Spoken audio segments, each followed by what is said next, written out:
Yuri Ascar é o nome da pessoa que entende de política, é repórter de mão cheia da Record TV, gente boa pra caramba, né? E é com ele que eu converso aqui no Fora da Pauta. Yuri, bem-vindo! Olá, Jéssica. Muito obrigado pelo convite. Uma oportunidade única estar aqui com você, com todo esse público que já te acompanha aí. É sempre um prazer poder falar um pouco, né, sobre o nosso trabalho, sobre essa minha paixão que é a política, que eu já cubro há tanto tempo aqui em Brasília. Obrigado. É isso, eu quero saber, né? Como começou essa história, sua relação com a política e sempre em Brasília? Eu nasci aqui em Brasília, né? Sou filho de dois cariocas. A minha mãe veio para Brasília ainda no início dos anos 60, logo na inauguração da cidade. Meu pai veio logo depois. E como brasiliense, você acaba, né, achando normal encontrar na rua o carro do presidente, dos ministros, né? Você vai num restaurante, tem um ministro do Supremo sentado na mesa do lado. Então é uma coisa que o brasiliense já convive, né, com a política, já tem isso mais, né, normalizado no dia a dia de quem é daqui de Brasília.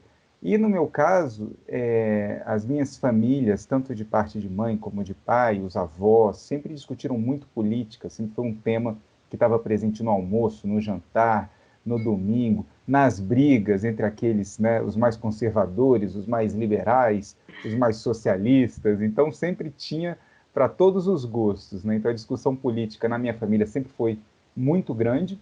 E aí, quando eu virei repórter, eu nem fiz muito esforço para ir parar nessa área, não. É que eu já tinha uma afinidade, eu já acompanhava, adorava ler as revistas semanais. Quando eu era criança, eu ficava acompanhando tudo. Desde eu lembro de coisa do governo Sarney, porque eu ficava folheando a Veja dos anos 80.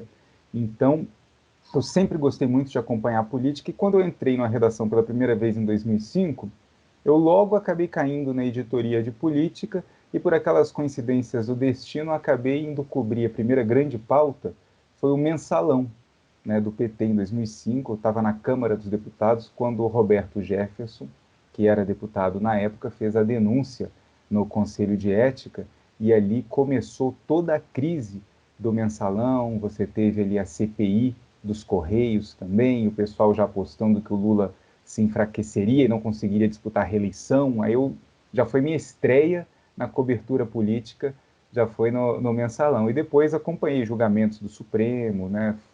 Continuei com isso, porque eu passei esse primeiro ano de redação em um jornal impresso, aqui de Brasília, um pequeno jornal que não existe mais hoje. E aí, logo depois, eu acabei indo trabalhar em televisão, porque a minha esposa também é jornalista, Ah, tá já tudo. trabalhava em televisão, e ela acabou indo para o caminho do mestrado e doutorado. Ela hoje é professora de jornalismo. E aí eu herdei dela o jornalismo de TV, né? Fui para a televisão por causa dela e acabei seguindo carreira. E só na Record, aqui de Brasília, eu estou desde 2008. Entrei em fevereiro de 2008. Então são 13 anos já. Você que nos fala sobre política todos os dias, né? Você pensa nisso, poxa, como é que eu vou trabalhar esse assunto para que as pessoas entendam? Porque há uma certa complexidade, né? Sobre política, lembrar que você não pode falar para o deputado. Você não vai ouvir um deputado da oposição pensando que você está falando para o deputado da base do governo. Você não vai ouvir um político pensando que é um outro político que vai te ouvir. Isso acontece muito. Você acaba sendo repercutido no meio político. Mas para quem importa, fica fora dessa discussão, né? Então é muito importante a gente lembrar para quem que a gente está falando quando está nos corredores do Congresso, quando estamos nos corredores do, dos palácios da Alvorada, Palácio do Itamaraty, no Palácio do Planalto. É muito palácio em Brasília, né? E cada palácio tem a sua função e a gente tem que estar ali sempre lembrando que a gente está falando, aquilo que a gente está levando, aquela decisão, a gente está levando para o público em comum. Então, é não esquecer, na hora que está ali, peraí, para quem que eu estou falando? Para quem que é importante essa notícia? E aí a gente tem que fazer essa vigilância todo dia, porque senão você entra naquela rotina daquele corredor ali, do bastidor da política e acha que está falando para aquela turminha, para os colegas jornalistas, para os políticos, e quem importa mesmo é quem está do outro lado da telinha acompanhando a gente. E agora muita gente passou a ter essa atenção, a perceber que a política realmente influencia em tudo, né? Atrelado a isso vem as redes sociais, todo mundo atento, o que você está falando, errou aqui, é essa informação, é verdadeira, eu acho que é falsa. Você tem esse cuidado, essa preocupação também, né, com os olhares das pessoas? Olha, a gente tem sim, e é também mais um desafio nesse jornalismo político contemporâneo, porque antigamente as pessoas que queriam saber de política, elas só tinham os jornais para saber o que estava acontecendo, ou ia direto na fonte, né? A página do senador, a página do partido, a página da presidência da República com as informações do presidente, ou ia para os jornais saber o que está sendo falado, o que está sendo discutido, o que está sendo aprovado em relação às políticas do Brasil, política pública, educacional.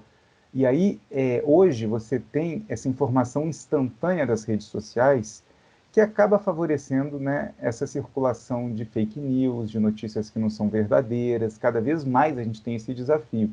E aí, o que, que a gente vê nas redes sociais? O fla-flu. E aí o jornalismo político ele tem que se afastar disso, né? Você tem que tentar não falar para um público, hoje, por exemplo, né, para a gente exemplificar, para o público bolsonarista ou para o povo, para o público lulista, que são as duas grandes forças hoje, né, que a gente está aí no debate.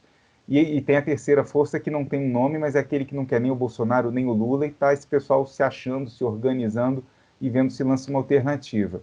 A gente não fala para nenhum desses três públicos distintamente, a gente fala para os três, né? Então a gente não pode entrar na onda da torcida e tem que evitar entrar na desinformação, porque às vezes é tanta fake news que você lê uma assim que até faz sentido e depois você acha que aquilo ali é verdade, porque você só lê o título correndo. Então cada notícia que você está vendo ali no WhatsApp, nas redes sociais, espera aí, o que é isso? Que projeto é esse? Vamos ver quem que está atrás desse projeto. Se esse deputado falou isso mesmo, se esse senador falou isso ou defendeu isso, né? A gente tem que lembrar como jornalista que é a nossa obrigação de ir na fonte, né? De não ficar só naquele print de Twitter, naquele print do Instagram que o pessoal está publicando nas redes sociais. Ó, não sei quando é que o pessoal das redes sociais vai assistir esse Fora da Pauta, mas o Yuri está aí numa semana bem agitada, né, de cobertura de CPI. É uma loucura, né, Yuri? Olha, é incrível mesmo, né? O pessoal, e ainda mais essa CPI, a gente viu um estudo essa semana que o canal da TV Senado, né, que acaba transmitindo ao vivo a CPI, enquanto não está tendo a sessão no plenário do Senado, né, abre a sessão da CPI, ela começa a ser transmitida ao vivo. Ela está com a maior audiência da história. E depois o vídeo de cada sessão, de cada depoimento, as coletivas de imprensa que acontecem ao final, elas são também, né, as mais vistas da história da TV Senado, quando ela coloca no YouTube ou coloca para ver ali na própria página do Senado. Então tá uma audiência incrível. O pessoal brinca que saiu assim dos programas, né, o pessoal estava acompanhando vários programas como o Big Brother, como a Fazenda, fazendo aquele sucesso, todo mundo acompanhando a vida das outras pessoas, aí de repente caiu agora de acompanhar a vida dos senadores, do, virou o Big Brother nacional, é a CPI. Eu não posso deixar de falar com você, né, sobre os ataques à imprensa, né, o que a gente vem enfrentando nos últimos anos, enfim. Como é que você se posiciona diante disso? Você se posiciona?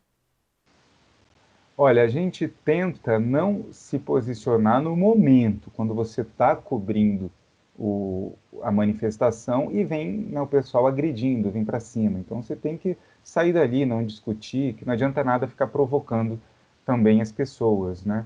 Agora, tá perigoso, a impressão que a gente tem é que está cada dia mais perigoso, mais difícil. Você tem muitos ataques virtuais, e esses ataques virtuais acabam estimulando também os ataques físicos, como a gente viu com o repórter da CNN, que podem até falar, ele estava lá no Rio de Janeiro, né, fazendo a cobertura lá da manifestação pró-Bolsonaro, e ele foi cercado, né, por manifestantes e foi obrigado a sair dali, sendo xingado, com o pessoal apontando o dedo na cara dele. Isso é uma agressão, não é uma agressão física, mas é uma agressão muito grande, né, para a gente que está fazendo o nosso trabalho ali. E as pessoas confundem, isso é que é muito importante a gente tentar deixar claro, esse que tem que ser o posicionamento do jornalista que está nessa linha de frente.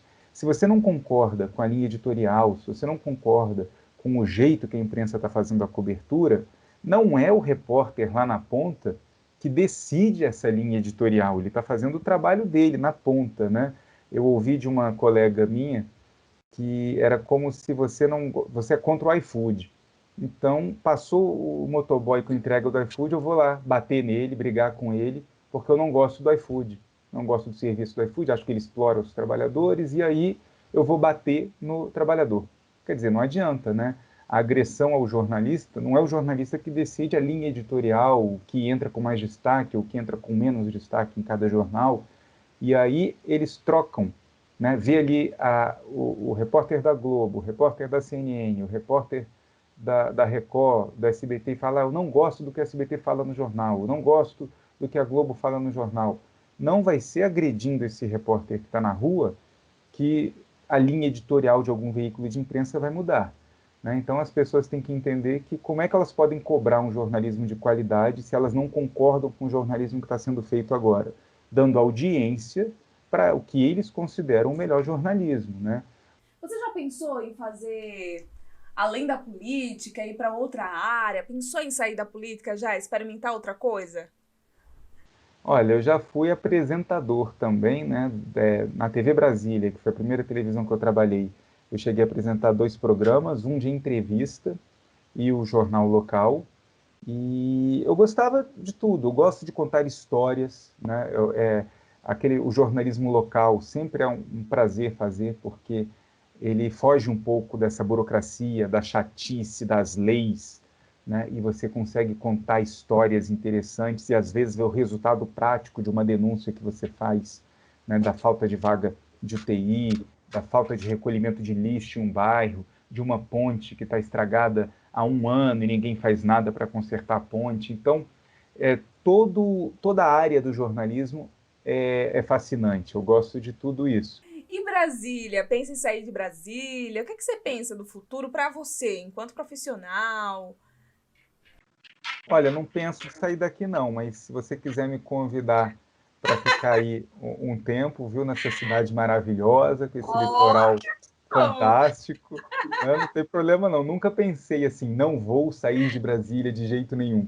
Eu só acho que não tenho muita oportunidade de sair de Brasília, até porque eu gosto de cobrir política, é o que eu me especializei, né, no jornalismo, e o centro político do Brasil está aqui em Brasília, né? Eu comecei em Brasília, segui carreira aqui, estabeleci família, os meus filhos, a minha esposa, né, são daqui de Brasília também, os avós dos meus filhos, né, meus pais, meus sogros, estão todos em Brasília também, e a gente tem alguns parentes em Minas, no Rio de Janeiro, em São Paulo, mas, né, pensar em sair daqui profissionalmente é como você falou, tem que avaliar tudo isso, né, tem que pegar a trouxa, levar a família toda, e aí você já, dependendo da idade que você está, você já tem mais a perder do que a ganhar, né? Quando a gente se forma, está no início da carreira, toda oportunidade que surge em qualquer lugar do país ou no exterior, oba, vamos embora.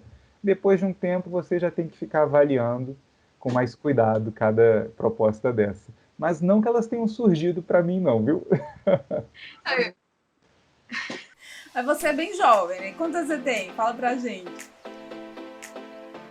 Relativamente, dependendo de quem está do outro lado, eu estou com 41 anos, então eu posso ser um jovem senhor ou já um senhor, um jovem velho, um velho jovem, dependendo da forma que a gente vê. Já dizem que os 40 de hoje são os novos 30, né? Isso, então, vamos pensar assim. Quando eu chegar aos 60, vão ser os novos 40.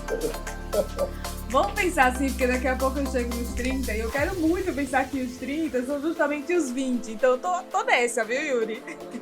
Então você é uma criança ainda. Obrigada. Foi uma entrevista tão boa, que passou tão rápido. Obrigada, viu?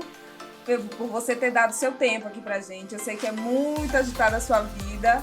E no meio da agitação, tirar um tempo pra família também. Domingo é dia de família. Obrigada. Obrigado você, Jéssica, pela oportunidade. Obrigado a toda a equipe aí pelo trabalho fantástico que vocês estão fazendo, viu? Um abraço para você e para todos. Até Brasília. Quero ir aí também, conhecer Venha, você. está convidado. Beijão, tchau, tchau. Beijo, tchau, tchau.